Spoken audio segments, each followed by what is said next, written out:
Hi guys, welcome back to my channel. I hope you're all doing well. So in this video today, I am going to be talking about intercultural love and dating and language barriers. And I've actually got a question for you. I don't know how many of you guys are married or in a relationship or single, but I want you to imagine right now that you are completely single and you meet a person that you find quite attractive and you would like to get to know them more. But they are from a different country, and not only that, they do not speak your mother tongue very well at all, and this is the only way you can communicate with each other. Would this be a deal breaker, or would you give this person a chance? And I am not just talking about for a hookup. I'm talking about giving this person a chance as a potential partner. And I want you to think about this for a second and then answer the question at the end of the video.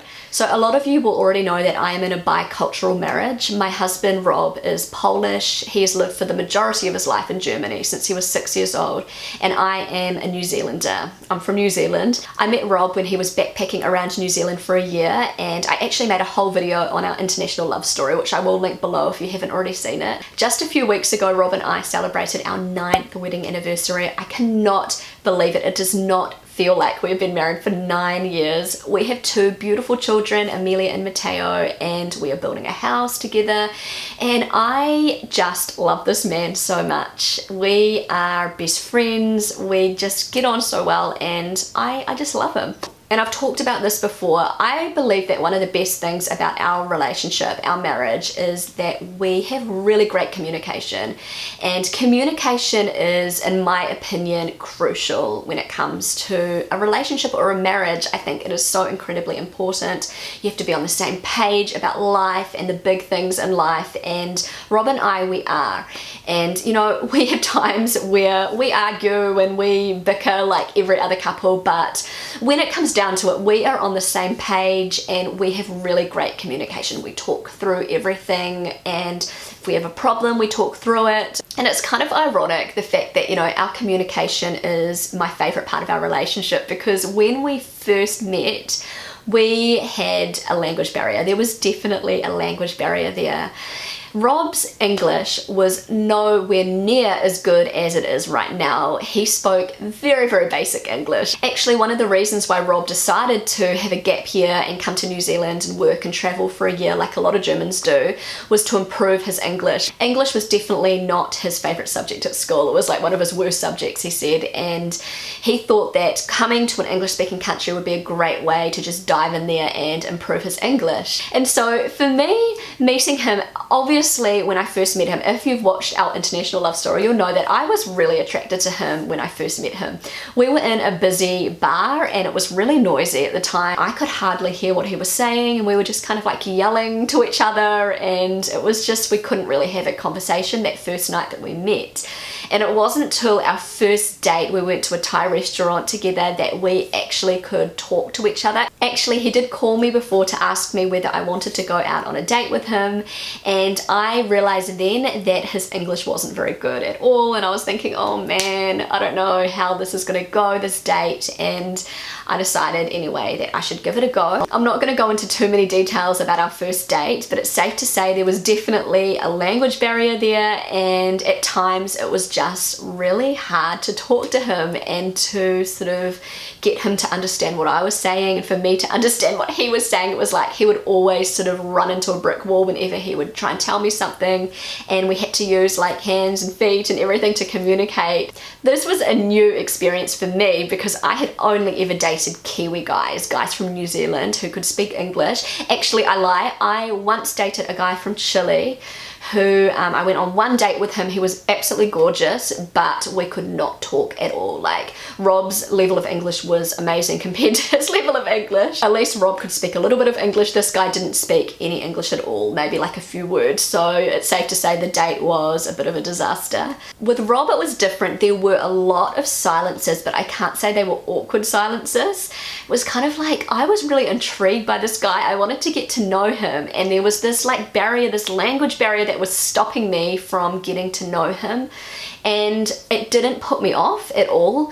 it just made me sort of more intrigued, and I wanted to find out more, and it was frustrating me. It was kind of like, if you can't have something, you want it more, and that was kind of like what it was like for us. I remember our first date, it was definitely not smooth sailing. There were a lot of sort of silences and misunderstandings and that kind of thing, but I really enjoyed myself. And I found him really interesting, and I wanted to know more. So as Rob and I started to get to know each other better, I noticed that his English was slowly improving, and so I felt like every time I saw him, his English was a little bit better. And this just amazed me, because at that time I only spoke English. I didn't speak any other languages, so I thought it was pretty amazing that he was speaking to me in a language that was not his mother tongue, and he was just like dramatically improving with his English. And I think I was the motivation for that. It was kind of like he needed a motivation to learn English, and I was that. So I was just absolutely amazed at how rapidly his English improved. And I feel like it only took a couple of months for there to be no language barrier. And so of course he would still make mistakes in English, and you know, his English was definitely far from perfect. Anything that he didn't have the words to say, he was just able to somehow explain it to me in a different way. And so I really didn't feel that language barrier at all after a few months. Right now his English is awesome. He still speaks with a German accent, he still makes the odd mistake once in a while, but basically his English is really, really great. And I can't believe that when we first met he could hardly speak any English. I am a person that believes in fate. I know this sounds really, really cheesy, but this is something that I have always believed in, and I believe that the person that you're meant to be with, they will somehow have a way of coming into your life, whether it's in a conventional way or whether it's in a way that you would never have expected. There may be challenges and barriers, but if this person is meant to be in your life, nothing is going to stop them from, you know, making their way into your life. Whether you are Christian or Buddhist or just spiritual, I don't believe that love and fate excludes languages and cultures. You know, the world is a huge place, and I believe that there is somebody out there for us, and maybe they are living in a different country, maybe they speak a different language. Some people believe that there are a lot of different people out there for us, and we find our way to one of these people. I believe that there's one person. I like to believe that Rob is my soulmate and the only one for me.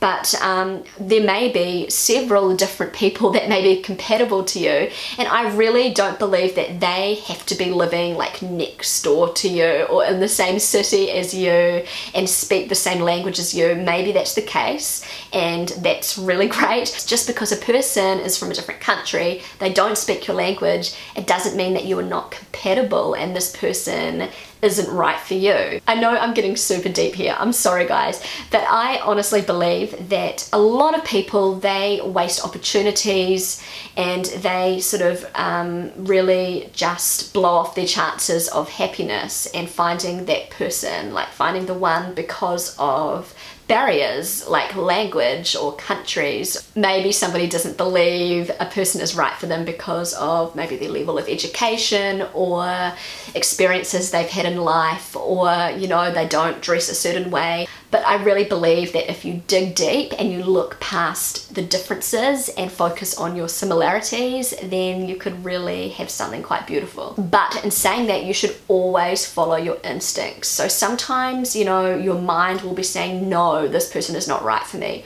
but your heart is saying yes.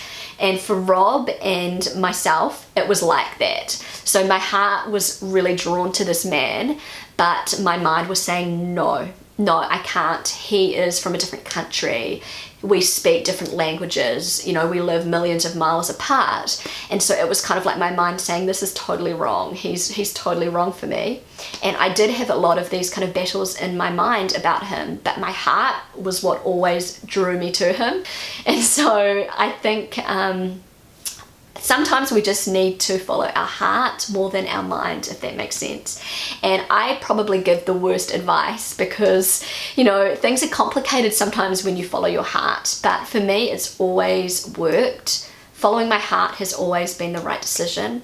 And you do have to follow your instinct too. So maybe you're following your heart that you have a bad instinct about something. So I was following my heart and my instinct, but I wasn't following my mind, which was telling me this is wrong because he is from a different country. He lives a million billion miles away. We are quite different in a lot of ways. You know, we don't have the same mother tongue, and all of these things on paper, they didn't look good. But because I followed my heart and my instinct, then I didn't go wrong. Guys, I have no idea whether I am making sense here. This makes sense in my mind, but maybe it doesn't make sense at all. But basically what I'm saying is that if I hadn't followed my heart, then I probably just would have said no. This guy is not worth my time. We can't talk to each other. This is like exhausting. I can't be bothered with this. So if I had done that, then I would have missed out on this beautiful life that we have now. So what I'm trying to say, guys, is that maybe consider looking a little bit deeper when you are looking for love. So in our case, it was that language barrier that we had to break through, and once we did, it was just so worth it. So anyway, guys, I just wanted to share my experience with intercultural, bicultural love, dating, language barriers, and I really hope you enjoyed it. And I know that a lot of you who watch my videos are also in bicultural relationships, marriages. I would love to hear from you. I would love to hear your story in the comments section. I'm sure a lot of people would love to read your love story too. Thank you so much for watching. If you enjoyed this video, then don't forget to give it a big thumbs up. I would love you to subscribe to my channel. Feel free to connect with me on Instagram, and I will see you again really soon. Bye.